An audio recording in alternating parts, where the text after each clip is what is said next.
안녕하십니까? 오늘 함께 나누실 성경 말씀은 이사야서 53장 5절에서 6절입니다. 그가 찔림은 우리의 허물 때문이며 그가 상함은 우리의 죄악 때문이라. 그가 징계를 받음으로 우리는 평화를 누리고 그가 채찍에 맞음으로 우리가 나음을 받았도다. 우리는 다 양 같아서 그릇 행하여 각기 제 길로 갔거늘 여호와께서 우리 모두의 죄악을 그에게 담당시키셨도다. 인간이 죄인이라고 말하면 동의하지 않는 분들이 많습니다. 내가 남의 것을 훔치거나 사기친 일이 없는데 왜 죄인이란 말인가? 선하게 사시는 분들, 성실하게 살아가시는 분들일수록 이런 얘기에 반발합니다. 그런데 성경이 말하는 죄란 세상의 실정법에서 말하는 법률적인 죄를 말하는 것은 아닙니다. 나아가 도덕적, 윤리적인 죄를 말하는 것도 아닙니다. 인간의 존재에 대한 이야기입니다. 성경적인 용어가 불편하신 분들은 일반인이 이해할 수 있는 용어로 죄가 무엇인지 말씀드리고자 합니다. 인간의 근원적인 한계와 모순이란 용어는 20세기의 유명한 신학자인 폴 틸리가 비기독교인들에게 죄를 설명하기 위해 쓴 표현입니다. 죄를 인간의 궁극적인 자기중심성, 이기심으로 말하기도 합니다. 이는 결국 인간이란 남을 위해 살 수 있는 존재가 될 수 없고 자기를 우선적으로 챙기는 존재라는 이야기이기도 합니다. 여기서 인간이 죄인이라고 하는 이유가 무엇인가요? 라는 질문을 드립니다. 첫째, 이상주의자분들이여 자신의 근본적 한계를 정직하게 인정하십시오. 저는 공산주의 사상을 가진 분들이 처음부터 지금과 같은 공산주의 사회가 되리라고 생각했던 것은 아니라고 봅니다. 그들은 억압과 착취, 빈곤이 없는 유토피아를 그렸습니다. 마르크스가 초기 자본론을 쓸 당시 영국의 산업자본주의 시기에 비참한 노동 현실을 보고 충격과 분노를 느낀 것이 그의 사상 전개의 기초가 되었을 것입니다. 한반도의 공산주의자가 된 많은 사람들도 중노동에 시달리며 열악한 공장 환경에서 일하는 사람들을 보고 가슴 아파하며 정의감을 느꼈을 것입니다. 또는 지주의 소작료에 시달리며 계속된 가난의 굴레를 벗어나지 못하는 소작농들의 현실을 타파하고자 공산주의 사상에 빠져갔을 것입니다. 일제 때 일본으로 유학 간 지식인들은 나라를 빼앗긴 현실에서 뭔가 나라를 살릴 새로운 사상으로서 당시의 호소력을 가졌던 공산주의 사상을 받아들였을 것입니다. 저는 1970년대 한국의 학생운동 시절 나름대로 알려졌던 운동권 학생이었습니다. 제 친구들이나 후배들 중에는 대학을 졸업하기보다 농민운동의 장으로 들어가 그들을 위해 살겠다고 헌신한 소위 현장운동권의 사람들도 있었습니다. 그들은 회사에 들어가 노동조합을 조직하고 농촌 현장에서 농민운동을 조직하기도 하였습니다. 그때는 나름대로 사회적 약자들을 위해 자신을 드리겠다는 순수함이 있었습니다. 그런데 30년, 40년이 지난 오늘 그들의 모습을 보면 자신들이 그렇게 비판하였던 기득권자의 모습을 많이 닮아 있는 것을 보게 됩니다. 가진 자들의 탐욕을 비난했던 그들이 지금 자신의 자리를 지키고자 거짓말을 하고 넘지 말아야 할 선을 넘는 것을 봅니다. 한 사람 한 사람을 귀한 인격으로 존중하지 않고 자신의 목적 실현을 위한 도구나 수단으로 봅니다. 속으로 생각하는 것과 겉으로 말하는 것이 종종 달라짐을 봅니다. 말로는 좋은 얘기를 하지만 행동은 다르게 합니다. 사람들을 대할 때가 한결같지가 않습니다. 상대의 약점은 크게 보고 자신의 약점은 작게 봅니다. 자신에게 불리할 것 같으면 먼저 상대를 공격합니다. 자신은 실수나 과오가 없는 것처럼 자기 잘못을 인정하는 데 인색합니다. 목적을 이루기 위해서 그야말로 수단 방법을 가리지 않습니다. 투쟁 위주의 사고로 사람들을 적과 악으로 나누고 중간지대를 인정하지 않습니다. 말로는 민주를 외치지만 실제 조직 속에서 하는 행동을 보면 독재자입니다. 자기 지시를 따르지 않으면 조직의 위해자로 몰아갑니다.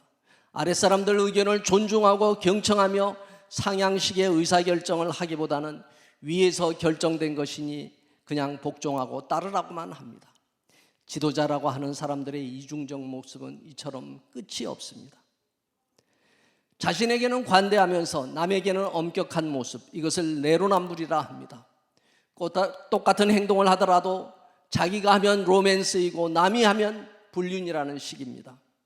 우리는 지난 몇 년 동안에 이런 모습들을 수도 없이 보아왔습니다. 그런데 이런 행태는 그들에게만 있는 것은 아닙니다.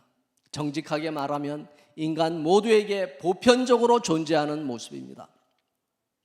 사회변동 과정을 연구한 학자들은 사회변동에서 인간 행동을 불러일으키는 것은 겉으로 말하는 합리적인 이성이나 양심이라기보다 분노나 미움, 복수심 같은 충동적 욕구라고 합니다.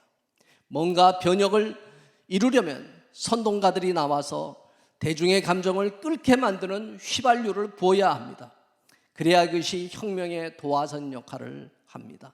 사전에 치밀하게 계산하여 목적을 이룰 결정적 계기를 분노와 폭력을 통해서 달성해야 한다는 것이 사회 혁명가들의 잘 알려진 전술입니다. 지금 한국 사회는 선한 의도를 가지고 만들었다는 경제사회 정책이 그 끝은 선한 결과를 가져오지 않는 현상들을 봅니다. 최저임금으로 살아가는 사람들의 생활 수준을 올리겠다고 만든 최저임금 인상이 한편으론 일자리를 없애는 현실을 만들어냅니다. 지나친 과로노동을 줄이겠다고 만든 주 52시간법이 기업들의 고용 창출에 긍정적인 역할을 하기보다 오히려 부정적인 결과를 가져오게 됩니다. 부동산 거래에서 약자인 임차인을 보호하겠다고 만든 임대차 3법이 한편으론 전셋값을 올리고 임차인들 집 구하기를 더 어렵게 만드는 결과를 가져오기도 합니다. 선한 의도가 실제로 선한 결과를 만들어내지 않는 겁니다. 입법자들이 인간 행동의 이런 점에 유의하지 않기 때문에 오히려 역효과와 부작용을 양산합니다. 이러한 인간의 행동은 성경에서 인간의 리얼한 이중성으로 계속 말해지고 있습니다.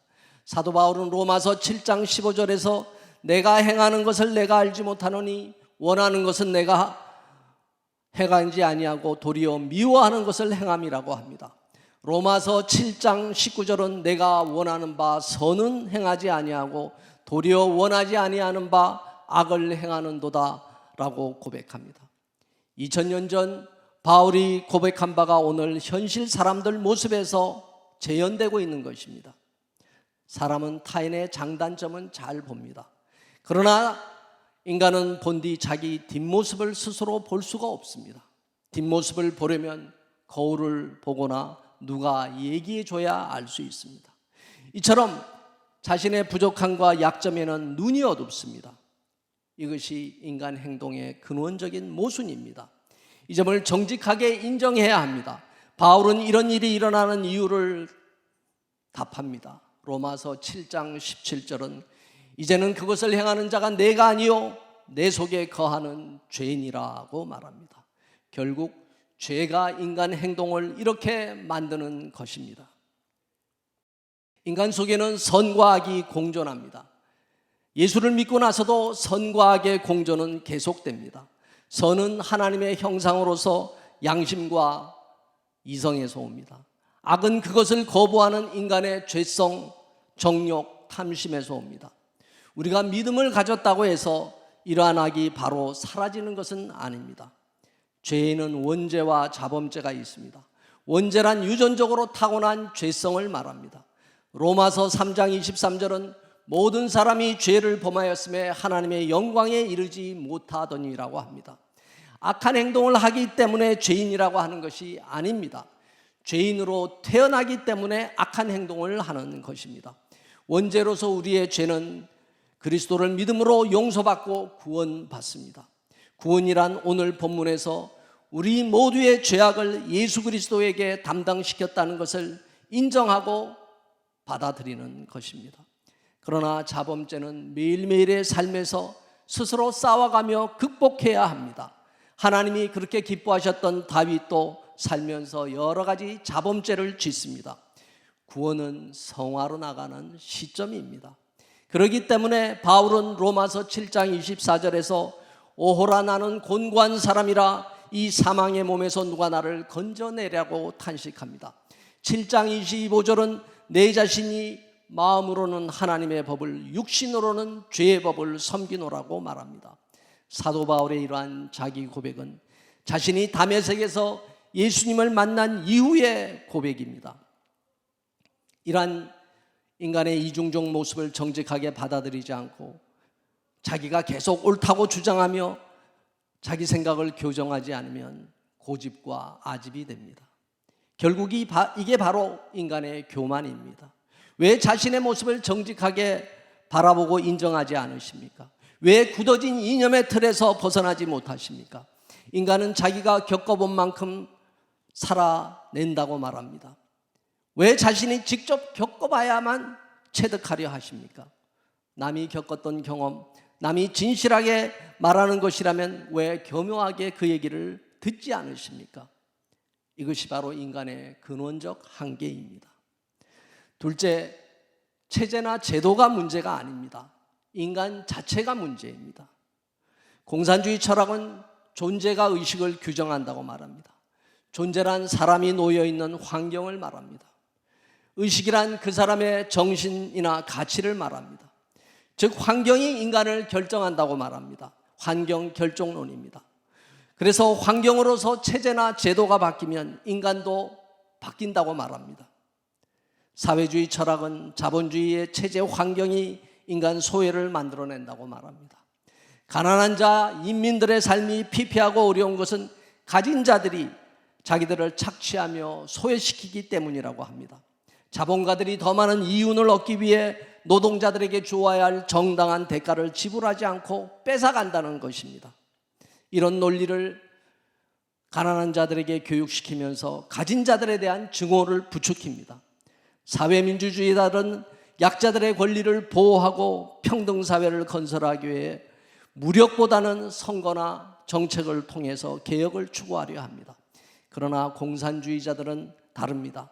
억압과 착취 없는 사회, 평등사회를 구현하기 위해서는 무력혁명을 해야 한다고 주장합니다.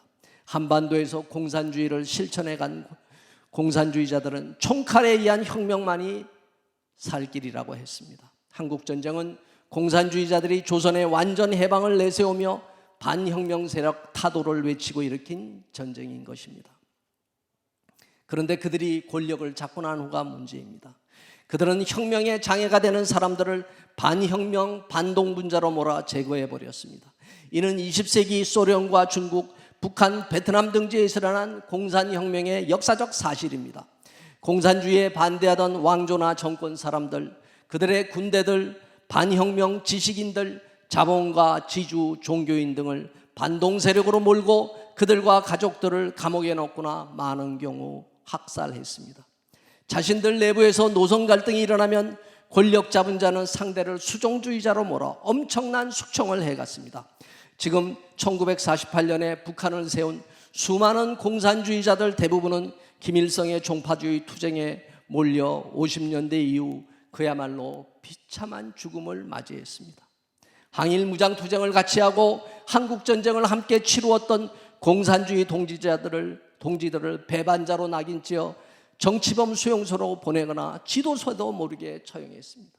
그리고 스탈린도 모택동도 하지 않았던 공산주의 내부에서의 세습을 이루었던 것입니다. 이들은 경제체제와 제도에서 사유재산제를 폐지하고 기업이나 대규모 농장을 국유화시켰습니다. 그리고 국가가 주도하는 계획경제 시스템을 도입했습니다. 그런데 더 나아가 인간 정신을 개조하려 했습니다. 공산주의의 완전 구현을 위해서는 자본주의에 물든 타락한 인간을 개조해야 한다고 했습니다. 그러면서 모택동은 인민대약진운동, 문화의 대혁명의 홍위병을 일으켰습니다.